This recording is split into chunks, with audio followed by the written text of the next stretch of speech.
Europe passed another significant number on Monday as the continent's death toll from coronavirus exceeded 50,000 people.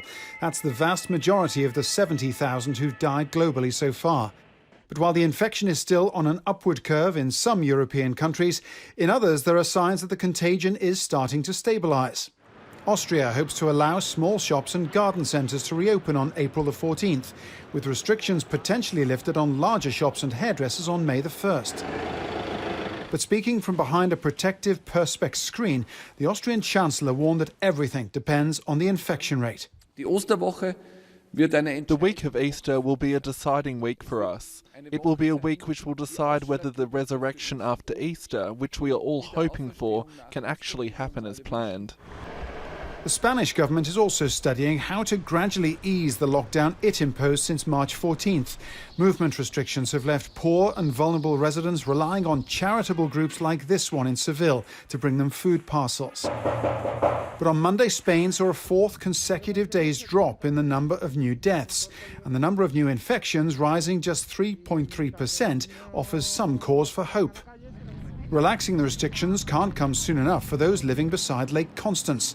The barbed wire which once separated the German town of Constance and its Swiss neighbour Kreuzlingen was torn down after World War II, and residents mingled freely ever since.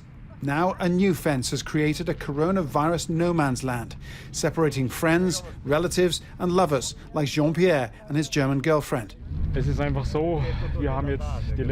We've been speaking to each other on FaceTime in recent weeks, and that's okay for a while, but after 2 or 3 weeks, you realise that that's not good enough. We needed to see each other and hear each other's voice. There was no other way but to meet here at this fence. In Italy's Lombardy region, despite reductions in both infection and death rates, authorities have actually tightened restrictions, and residents now have to cover their mouth and nose whenever they go outside.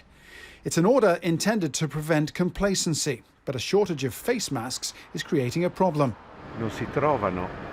We cannot find protective masks. I haven't found them, so I made one myself. Authorities say masks will be available in 3 days, but they've been saying that for a month. Restrictive measures are having an impact on the spread of the virus, and collective discipline and a sense of civic duty are helping to save lives. Adiós, campeona! And more people, like this woman leaving intensive care, are surviving. But there are many thousands who will not make it to this stage of recovery. And avoiding infection in the first place still remains the safest strategy. Paul Brennan, Aljazeera.